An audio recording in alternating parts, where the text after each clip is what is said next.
Hi, I'm Jennifer Cooper with JKC Mobile Notary, and welcome to my YouTube channel. Today is part one of a two-part series talking about professional burnout. I have 5 steps for you today to prevent professional burnout. Next week, we'll talk about how to recover from it. So if you're into this, come with me and let's do this together. Let's go.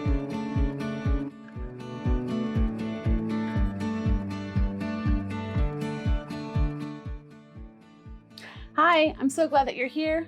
Again, I'm Jen with JKC Mobile Notary, and thank you for being here. Before we continue, I would love it if you would like, subscribe, and follow. I put videos out every Sunday, and content includes mostly business stuff, some lifestyle, some notary, but all of it is about entrepreneurship and how to better yourself in your industry. So I hope that you'll come back and check out everything else that we do. But let's get started on part one, how to prevent professional burnout. Again, I'm going to give you 5 tips on how to prevent burnout today. And then next week, we're going to give you a lot more information on how to recover from professional burnout, because it is a real thing.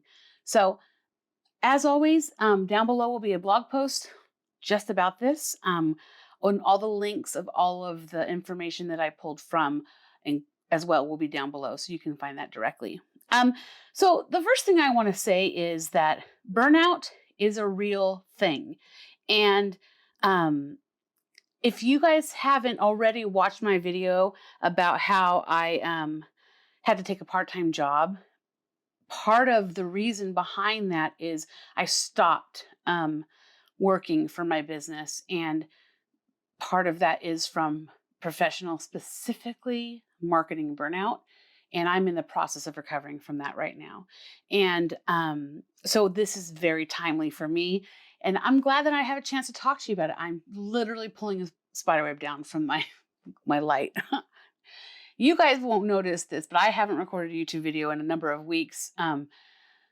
Again, I'm struggling right now with coming back from being incredibly overwhelmed and overworked, and just getting myself back into a good rhythm that works. So as I go through this, you guys are going to be hearing a lot about how to get yourself back into your mojo, right? So anyways, if you haven't seen that video, I'll link it down below. If you haven't read that blog post, I'll link it down below. But it's just talking about the journey I'm going through right now and having to go back to a part-time job while also trying to continue to grow and maintain my business. A balance I have not quite found yet, but I am working on it. I'm really happy that we're in the last quarter of the year, almost September, October, November. No, almost into the last quarter. I love New Year's. I love starting anew, but every quarter for me is a new year. So anyways, going back into that. So I'll link those below, but what I want to tell you right up front is that this is a thing. And I know that we might hear a lot of people say, talk about this, but it is a mental health situation. Okay. And I don't want to confuse anybody, but being burnt out professionally or in any other way is a form of having a mental health issue, and it's a mental health situation. And so how it's dealt with is going to sound very much like things you would do to help with mental health, because that's what it is. So one of the things that you first need to recognize that burnout is a product of an exhausted and overwhelmed brain. Okay. This issue plagues the professional world from the bottom to the top, and it's absolutely nothing to be ashamed of or afraid of, but we can prevent it if we handle our days and our lives a certain way. So we're going to get into that. Before we get into my 5 steps, from Thrive Global, I've got a great list of signs and symptoms that you are headed towards burnout. That link will be down below as well. So here's the list: feeling tired and exhausted, pessimism about the results of your work, feeling useless and uncreative, being unmotivated, lack of interest in things you used to enjoy, constant complaining, reduced performance at work, trouble focusing and concentrating, insomnia, low-grade headaches, and digestive problems. I'm going to tell you that at least half, if not most of that list is something that things that I was experiencing leading up to my crash, I guess you can call it.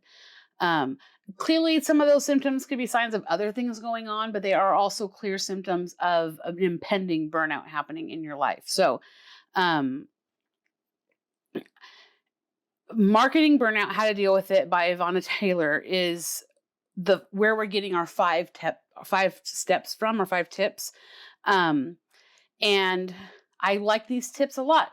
You're going to see these again in your recovery part of this, because they do the same thing in helping us recover from burnout, but they'll do a great job of helping prevent burnout if we take it seriously. So the first one is create a realistic job description. Although this sounds like it might only work for employees, I would really challenge you to look at it as a tool for you and your business. In the past, when I've worked for other people, I've written out job descriptions for myself to help bring up my paycheck. I'm hired as a bookkeeper, but I'm doing 50 other things, and so I want to get more money, that kind of thing. I think we do the same thing for whatever career you're in or whatever business you're running. Create a realistic job description. So make a list of every task you do and how long it takes. Review the task list and identify any repeatable tasks that can be automated. And look at the tasks that are left and see how critical they are to the successful implementation of your marketing strategy.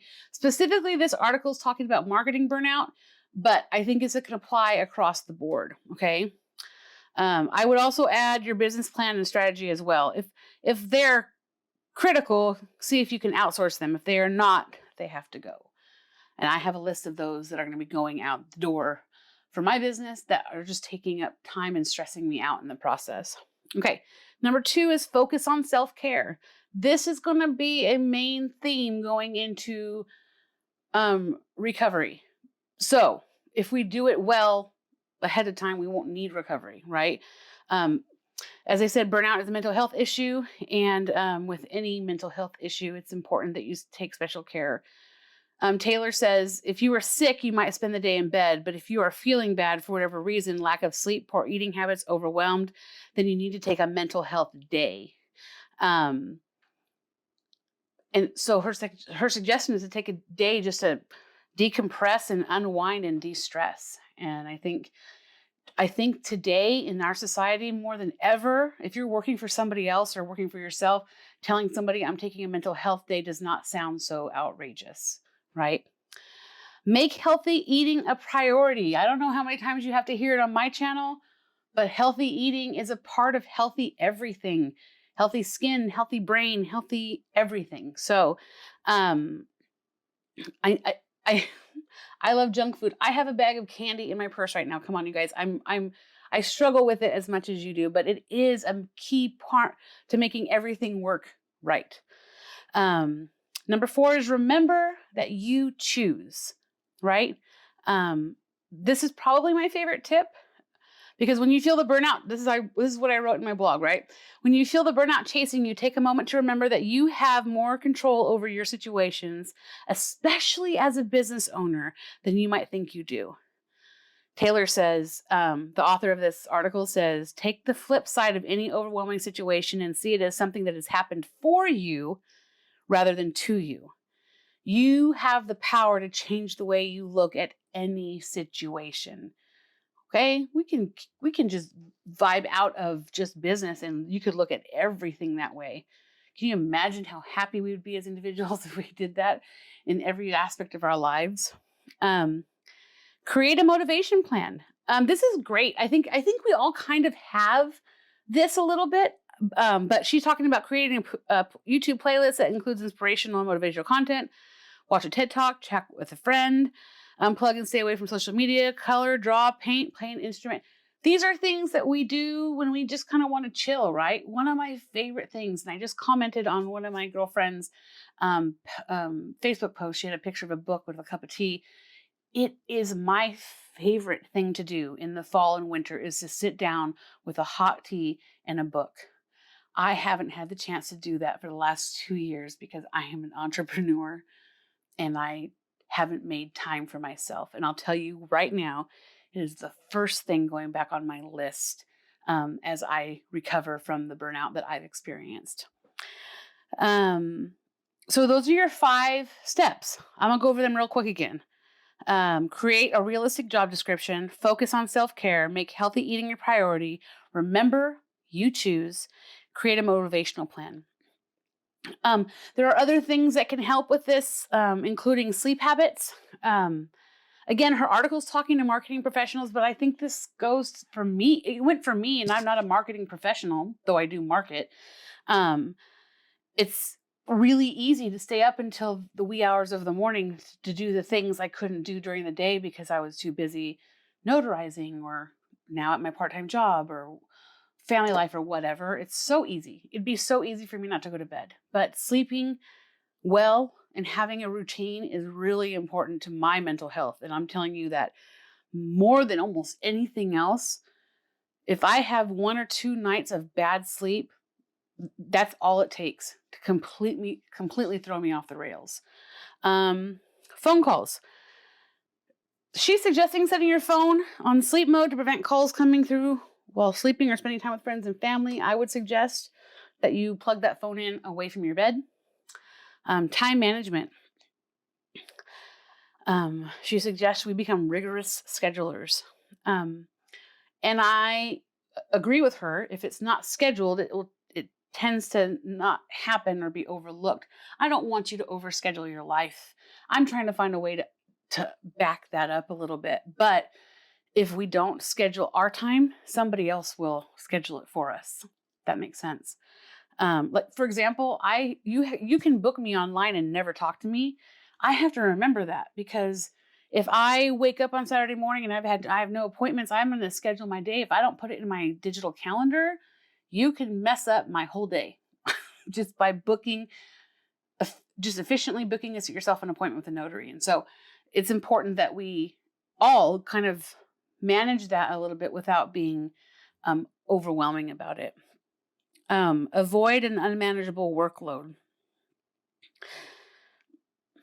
If you're like me, a one-man band, this seems like an impossible task, but I don't think it is. I think that we are trained to, I've used the word, you've got to hustle to make work, but that doesn't mean that you should hustle to and negate everything else in your life. I think there still has to be a balance. And so,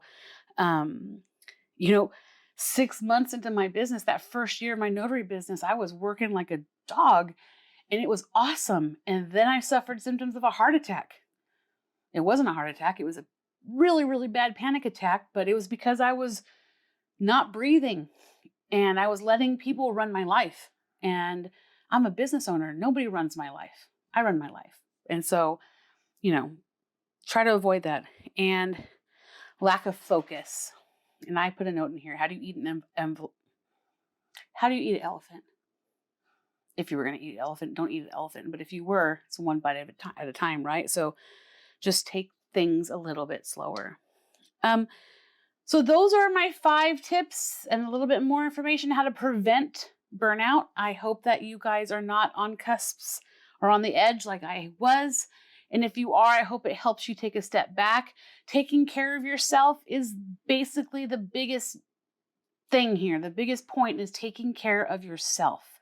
Because if you can't take care of yourself, you can't take care of your business, you can't take care of your family, you can't take care of everybody else if you aren't okay. So work on making you okay, and we will not have to worry about the time it's going to take for you to recover from letting it all fall apart.